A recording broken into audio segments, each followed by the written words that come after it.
Beliau ngomong sama saya begini, Gus Miftah, kalau Gus Miftah bisa menjawab pertanyaan saya akan syahadat. Ibu tanya apa? Waktu itu beliau mengatakan begini sama saya, Gus, dari mana Anda yakin yang dipotong oleh Nabi Ibrahim itu Ismail? Kenapa bukan Ishak? Padahal dalam tafsir nggak ada, dalam Quran tidak ada. Dari mana Gus Miftah yakin itu Ismail bukan Ishak? Saya sudah tanya kepada beberapa kiai, ini tisunduk, ini di situ. Saya sudah tanya kepada beberapa kiai dan saya belum menemukan jawabannya. Kalau Gus Miftah bisa jawab, saya masuk Islam. Akhirnya saya jawab, jawabannya seperti apa? Besok kalau orangnya jadi datang. Saya sampaikan, artinya apa? Itulah hidayah. Dan ibu pendetanya itu pertama kali mimpi soal Islam, mimpi nopo? Beliau mimpi, dikasih dalam mimpi itu surat Al-Fil. Alam taro kaifafa bi ashabil fil. Coba, beliau nggak pernah baca Quran, orang ngerti alif ba ta. Begitu bangun dari tidurnya, beliau hafal dengan surat Al-Fil. Coba, itulah hidayah. Nah, saya mau tanya sama Mbak Fla supaya jadi pelajaran kita semuanya. Pertama kali tertarik pengen belajar Islam, kenapa, Nduk? Karena waktu itu saya sempat bermimpi, Bang. Mimpi juga, mimpinya apa? Mimpinya, saya kan Katolik. Terus malam itu saya doa Katolik. Setelah itu di mimpi saya ingin sholat. Saya pakai mukena. Dan itu nggak cuma sekali. Beberapa kali? Iya. Sampai waktu itu saya ragu. Saya harus doa kemana? Saya harus sholat atau saya harus doa Katolik kan, Bang? Sampai 2 minggu saya memutuskan untuk tidak berdoa. Setelah itu saya ketemu Abah waktu itu. Pas ngaji di orasi itu ya? Iya. Saya cerita sama Abah dan Abah bilang, oh ya itu hidayah. Di situ saya mulai merasa hati saya seperti apa ya, Bah? Terketuk. Oh ya, mungkin ini emang hidayah. Dari situ saya mulai mencoba untuk belajar sholat. Mungkin belum bisa ya untuk bacaannya, tapi saya sudah mulai mencoba untuk wudhu, gerakannya mungkin. Terus kadang saya pernah ragu, Bah. Karena saya punya keluarga. Keluarga kamu Katolik semua? Iya. Ibu saya kan tinggal sama ibu saya. Waktu itu saya tanya, Mah, kalau misalnya saya pindah agama gimana? Ibu gimana responnya? Mama waktu itu bilang, coba dipikir dulu, diminta petunjuk lagi gitu. Ya udah, terus oh ya Mah, aku tak berdoa dulu ya Mah, aku bilang gitu. Tapi waktu itu doaku masih Katolik kan, Mah. Aku berdoa, tapi tetap setiap malam aku pasti bermimpi, aku pakai mukena. Apa ya, Bah, kayak ingin sholat gitu. Udah dari situ aku bilang lagi sama Mama, aku nggak bisa. Kayaknya aku harus pindah. Karena aku bingung, aku sampai nggak doa 2 minggu. Aku nggak tahu mau doa gimana. Allah. Malam ini kamu mau syahadat, mama kamu tahu? Iya udah. Terus kemarin izin lagi minta restu dan mama bilang, mama mendoakan yang terbaik, Nak. Luar biasa. Tepuk tangan tuh Mbak Flah. Mbak Flah ikuti apa yang Abah sampaikan ya. Bismillahirrahmanirrahim. Asyhadu an la ilaha illallah wa asyhadu anna Muhammadan Rasulullah. Saya bersaksi dengan sebenar-benarnya bahwa tidak ada Tuhan kecuali Allah. Dan saya bersaksi dengan sebenar-benarnya bahwa Nabi Muhammad adalah utusan Allah. Alhamdulillahirabbil alamin. Shallu ala Nabi Muhammad. Shallu ala Nabi Muhammad. Shallu ala Nabi Muhammad. Allahumma shalli ala sayyidina Muhammad wa ala ali sayyidina Muhammad. Alhamdulillahirabbil alamin. Allahumma nawwir qulubaha binuril iman ya Allah. Ya Allah berikanlah cahaya ke dalam hatinya dengan cahaya iman ya Allah. Allahumma nawwir qulubaha binuril Islam. Berikanlah cahaya dalam hatinya dengan cahaya Islam ya Allah. Allahumma nawwir qulubaha binuril Quran. Berikanlah cahaya dalam hatinya dengan cahaya Al-Quran ya Allah. Allahumma nawwir qulubaha binuri hidayatika. Berikanlah cahaya dalam hatinya dengan hidayahmu ya Allah. Kama nawartal ardo binuri samsika abadan birahmatika ya arhamar rahimin. Sebagaimana engkau berikan cahaya kepada bumi ini seterusnya ya Allah. Birahmatika ya arhamar rahimin. Walhamdulillahi rabbil alamin. Coba santri apa minta Al-Quran? Di rumah itu ada Al-Quran. Mas Irfan, sini Mas Irfan.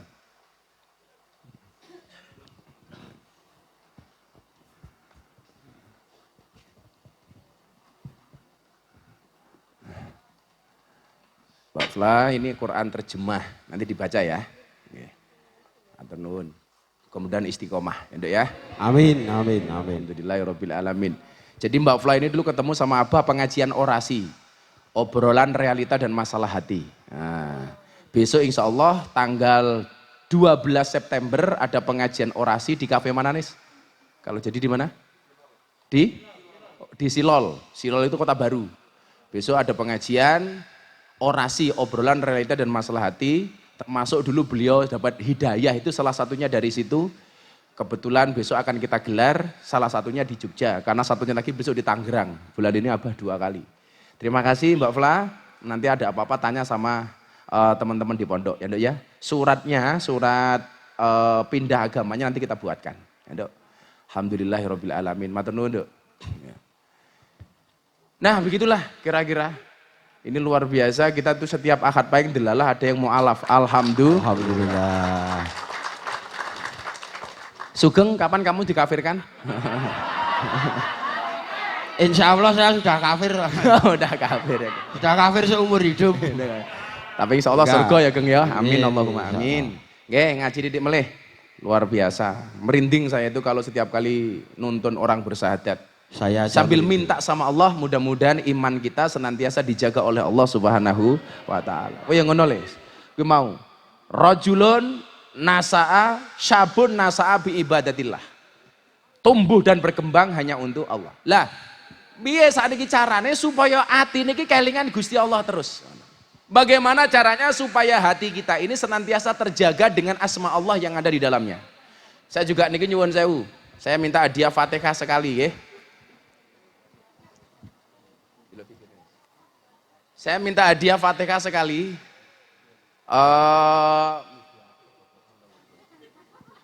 Saya minta hadiah Fatihah sekali untuk keluarga Anang dan Asanti yang kemarin sakit. Alhamdulillah saat niki sudah negatif corona. Saya minta hadiah Fatihah untuk keluarga Mas Anang dan Asanti. Semoga senantiasa dijaga kesehatannya oleh Allah. Amin. Yang kedua, Fatihah untuk Atta Halilintar dan Aurel Hermansyah yang akan menikah, mudah-mudahan Allah lancarkan semuanya. Atas hajat ini ya Allah, untuk Anang, Asanti dan keluarga, dan hajat pernikahan Atta Halilintar dan Aurel Hermansyah, Al-Fatihah. Bismillahirrahmanirrahim.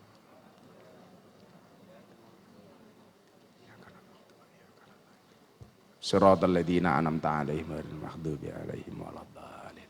Nggih, matur nuwun. Atau ada yang mau dinikahkan di sini? Itu jomblo-jomblo itu, rupa-rupa payu kuwi ya. Mana yang mau dinikahkan? Ini ana rondo siji niki lumayan. Ampun digarapi. Bunda enggak kelihatan ya? Bunda? Sini sayang. Mesake rondo digarapi ya ampun. Wis ra ndek bojo mesake. Bunda? Bunda? Tadi Bunda mau ke sini kayaknya. Bunda, I miss you so much. Waduh. Yes, I am coming. Bun? Bunda kok lanang? Hei, Bunda. Sini sayang. Sini. Ini Bunda ini seksi konsumsi selama-lamanya. Wow. Sini Bunda. Kayak foto model rek. Sini sayang, sini sebelah sini. Jawar codot-codot iki bahaya. Sini sebelah kiri. Sini. Tausiah selanjutnya akan disampaikan oleh Bunda.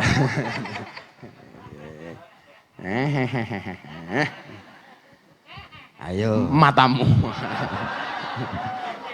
Itu tadi Mbak Fla yang masuk Islam Bun, itu yang nomor 2. Insyaallah. Mbak Fla kalau apa tanya Bunda. Tanya Bunda. Bagaimana menjadi istri solehah. Bajunya bayur lagi Bu, kamu beli baju terus.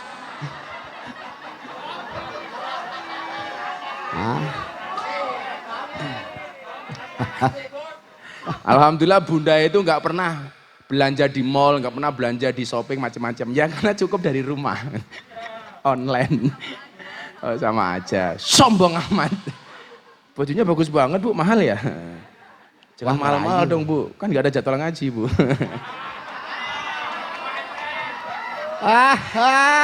Malah curhat. Modus. Modus.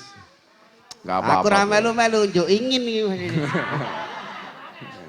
Wow, Bunda aku lah neng metu. Bunda tuh kalau keluar rumah nggak pernah dandan. Tapi kalau masuk kamar mesti dandan. Wah. Satu saat dandan, pupurnya ketebalan. Wah, nutupi warai kalau ngomong, ampunten nggih, Pak. Pupur saya terlalu tebal. Nah, saya bilang sama istri saya tahu Bun, pupur kamu memang tebal, bedak kamu memang tebal, tapi yakinlah cintaku lebih tebal daripada bedakmu. Wah.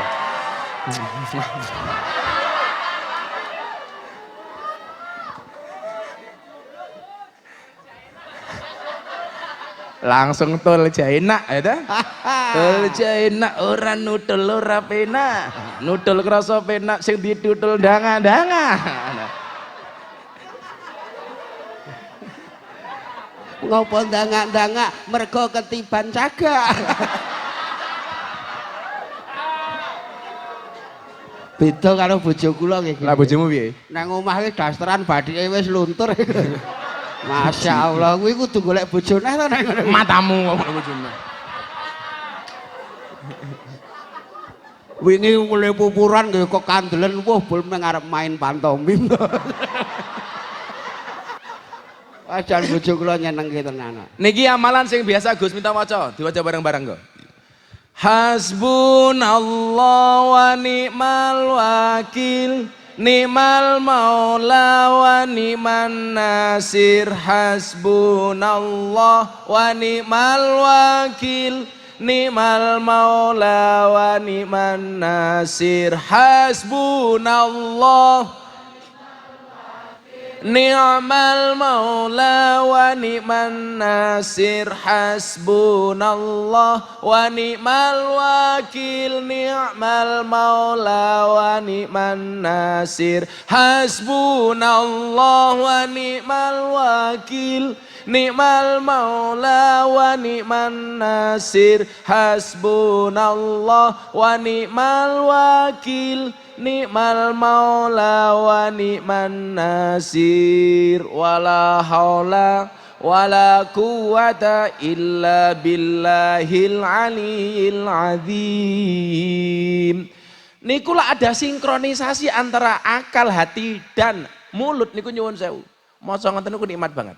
Maka kita itu sering kadang-kadang mulutnya berzikir, maca tasbih, tahmid, tahlil, tetapi belas gak berdampak di dalam hati. Kita la ilaha illallah, tapi ampiang banget. Enggak merasakan nikmatnya belas. Ngomong la ilaha illallah, belas gak kroso di dalam hati. Gak ada kekhusyuan, gak ada kekhuduan. Kenapa? Karena gak mampu menghadirkan Allah.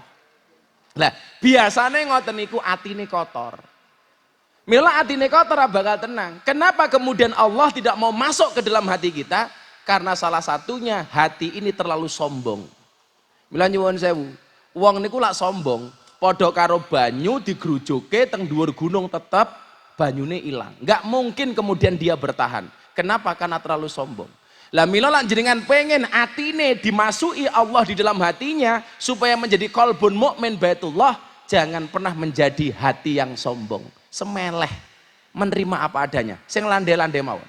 Mila lek awakmu dinyek wong, didak-idak wong santai wae. Kenapa banyak orang pengen menjatuhkan kita? Itu artinya posisi kita lebih tinggi daripada orang yang pengen menjatuhkan kita. Maka saya selalu mengatakan, dadi wong sing asor sampai orang tidak bisa ngasor ke awakmu. Dene sekarang kita punya posisi seperti ini karena dulu kita biasa dihinakan oleh orang. Tetapi kenapa kita tidak pernah merasa sakit hati? saya lebih baik merasa terhina daripada merasa sok tinggi hati. Jadi santai wae ini.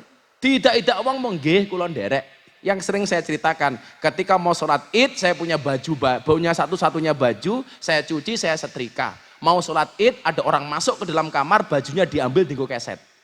Akhirnya saya tidak bisa sholat Id dengan menggunakan baju itu. Apa yang terjadi? Saya sholat Id pakai kaos.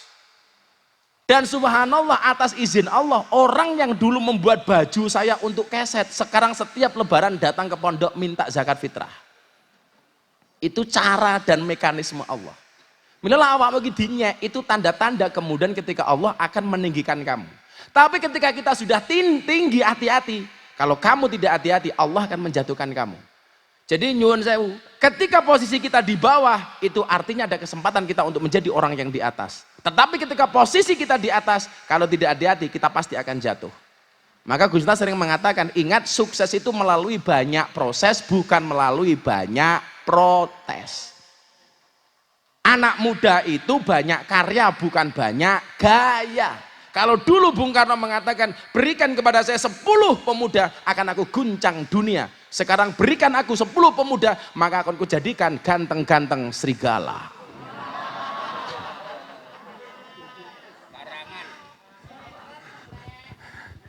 Anyar. Jadi sukses itu banyak proses, bukan banyak protes. Makanya kemudian untuk menjadi orang sukses ketika hari ini posisi di bawah, itu adalah kesempatan kita untuk naik. Yang menjadi persoalan adalah ketika kita sudah di atas, nggak hati-hati jatuh, tiba. Mila saya paling nggak suka kalau orang itu ngomong dhuwur-dhuwur banget. Santai mawon Gus, kalau mungkin nang pondok ngeten. Orang itu kalau ngomongnya terlalu tinggi saya khawatir. Cangkeme kesampluk pesawat tak kandhane. Ngomongannya ngene. Alah, iki cangkem apa pesawat. Lah, cara menundukkan hati kita supaya tidak terlalu tinggi napa? Dzikir. Ala bidzikrillah tatmainnul qulub, supaya Allah masuk di dalam hati kita.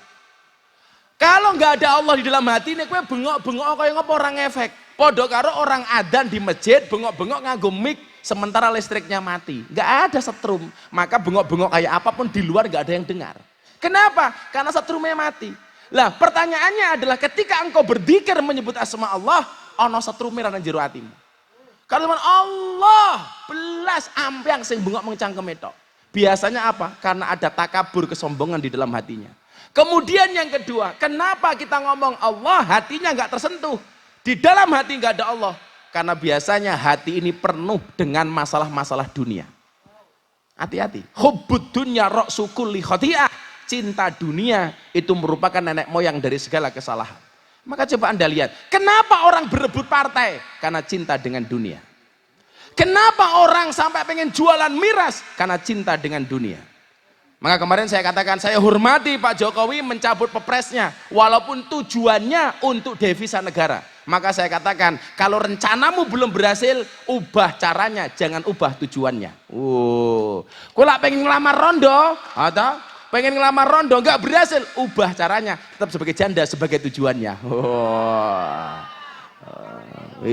Ranokno wi kandhani kok. Saniki negara pengen menambah devisa, nggak harus jualan miras, jualan yang lain. Ubah cara, jangan rubah tujuannya. Lah, hati ini niki mergo terlalu cinta dengan dunia. Kenapa banyak suami istri bercerai? Yung masalah donya. Karena hatinya terlalu penuh dengan dunia. Maka nyuwun sewu. Coro gampang, kenapa ketika hati banyak isi dunia Allah nggak mau datang, nggak mau masuk? Tak kayak contoh, tangan kiri kula nyekel mic, tangan kiri saya pegang mic, tangan kanan saya pegang botol mineral. Saya ketemu sama Bunda. Kalau saya dua-dua tangan ini ada isinya, yang satu air mineral, yang satu mic, saya mau salaman sama Bunda bisa apa enggak? Bisa enggak Bunda salaman sama saya? Enggak bisa. Bagaimana caranya supaya Bunda bisa salaman dengan saya? Harus saya letakkan. Barang saya letakkan. Hatimu nggak bakal disalami oleh Allah, hatimu nggak bakal kemasukan oleh Allah kalau di dalamnya ada harta dunia. Bagaimana supaya Allah bisa masuk? Gampang. Harta dunia kamu taruh di luar hatimu. Dekek kendisik, taruh dulu baru Allah kemudian masuk. Mic-nya taruh dulu baru kita bisa salaman. Air mineralnya taruh dulu baru kita mau bisa salaman dengan orang lain. Kalau hatimu pengen disalami sama Allah, taruh dunia di luar hatimu, jangan di dalam hatimu. Milo Gus Miftah sering ngomong, kamu boleh punya tapi nggak boleh cinta. Pon niku ngomong konsep ini, boleh punya nggak boleh cinta. Kamu boleh punya dengan rumah, jangan pernah taruh rumah di dalam hatimu. Kenapa? Kalau rumahmu rusak dan kebakaran, yang terbakar cukup rumahmu, hatimu nggak ikut-ikutan terbakar. Kenapa kemudian ketika orang marah barangnya dicuri? Karena barangnya ditaruh di dalam hati. Maka ketika barangnya hilang, hatinya juga ikut-ikutan hilang. Kan ngaten, Gus Miftah sering mengatakan toh, cukup cintailah pasanganmu dengan menggunakan hati, jangan cintai pasanganmu dengan sepenuh jiwa. Kenapa? Karena kalau kamu putus dari pasanganmu, cukup sakit hati, tidak sampai sakit jiwa. Ngono loh. Kita boleh punya. Orang Islam harus kaya, iya, tapi nggak boleh cinta. Lebih baik uang itu dikuasai oleh orang soleh daripada oleh orang yang nakal. Kenapa? Kalau uang dikuasai oleh orang soleh, manfaat, bisa untuk bikin pengajian, bisa untuk santunan, bisa untuk membantu fakir miskin, duafa dan lain sebagainya. Tetapi ketika uang dikuasai orang-orang munafik, tidak akan ada manfaatnya. Soalnya apa? Tolak ukur di dunia ini nyuwun sewu, uang bukan iman. Paling gampang. Saya kira yang kampungnya jenengan ada orang nggak pernah sholat, uangnya banyak, sama orang alim nggak punya uang. Kira-kira sing dihormati sing pundi? Yang punya uang walaupun nggak pernah sholat. Ayo, betul? Itu aja. Wong mendem duwe duit, gaweane menehi, karo wong gaweane sholat ran duwe duit, ora tau menehi. Kira-kira luwih hebat pundi? Wong mendem duwe duit. Maka uang itu harus dikuasai oleh orang soleh. Siapa bilang orang Islam nggak boleh kaya? Harus kaya, tapi jangan cinta dengan kaya. Mobil tempatnya di garasi. Tak dongake kabeh duwe mobil. Tapi nggak boleh ditaruh di dalam hati. Tegasnya apa? Kalau mobilnya ditabrak sama orang yang rusak, cukup mobilnya, hatinya nggak ikut-ikutan rusak. Sing remuk mau mobilnya, atine ra melu-melu remuk. Kula niku bola-bali dihapusi wong, bunda niku dihapusi sapi 20. Sapi 20. Bunda wis wak. Tak rungokke ngomong apa kowe tak bilang. 20 sapi, kalau satu sapi itu 20 juta, berarti pinten? 400 juta. Sing ngapusi sinten? Jamaahe dhewe, mbiyen yo rutinan Ahad paing teng mriki. Ben dina yo teko. Ben ana sapi didol, Bu nenten sapi murah dituku 20 juta. Bu ana sapi meteng, kembar 10 umpamane, tuku. Sapi baru dipotong Sabtu pas sunatane Mas Adki, Idul Adha kula pesen sapi dinggo korban. Ternyata dari 21, satu pun nggak ada di kandang. Pun didol. Akhirnya orangnya minggat ke Tangerang. Hebatnya nopo? Begitu di sana anaknya sakit masih berani SMS bunda. Bunda kula utang duit, anak kula loro. Niku ketok mbiyen mbokne ketika meteng bocah niki biasa mangan bung. Dadi raine rai gede.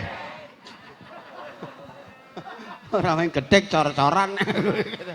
Raine dicor. Wis ngapusi sapi 20, isik wani nembung utang. Padahal wong utang niku utange melas, bayare males. Lah utang luwih manis tinimbang madu, ditagih luwih galak daripada malaikat Israel.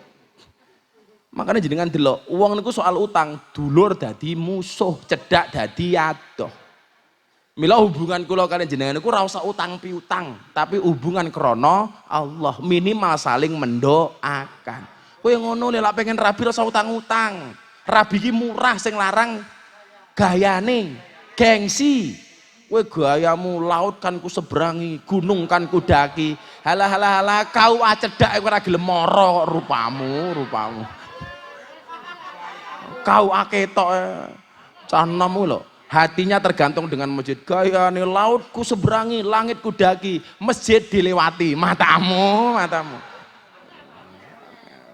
Mila pesan kula niki, boleh kita kehilangan sesuatu karena Allah, tapi jangan sampai kehilangan Allah karena sesuatu. Ayo. Uripe selamat, matine selamat. Uripe selamat, matine selamat. Uripe selamat, matine slamet,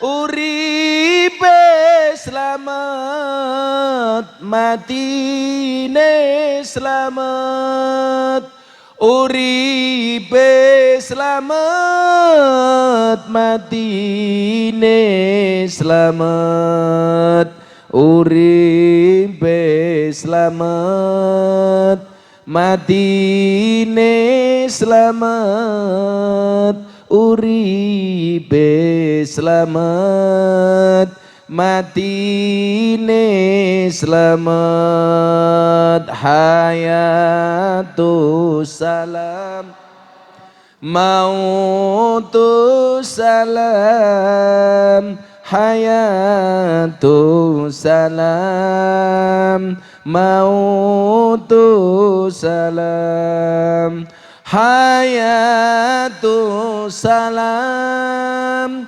mautu salam, hayatu salam, mautu salam, hayatu salam, mautu salam. Ya Allah, hayatu salam, mautu salam, hayatu salam, mautu salam. Bismillahirrahmanirrahim. Allahumma shalli ala sayyidina Muhammad wa ala ali sayyidina Muhammad walhamdulillahi rabbil alamin.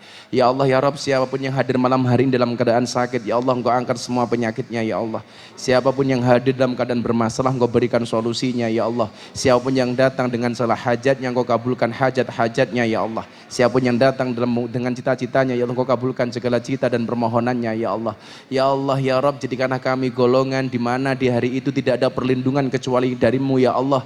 Jadikanlah kami dari salah satu golongan itu ya Allah. Birahmatika ya arhamar rahimin. Allahumma asrif annal ghala wal waba wal bala wa ta'un wal kuruna innaka ala kulli syai'in qadir. Wala hawla wala quwata illa billahil aliyyil adim. Ya dzal quwwatil matin ya arhamar rahimin. Walhamdulillahi rabbil alamin. Al-Fatihah.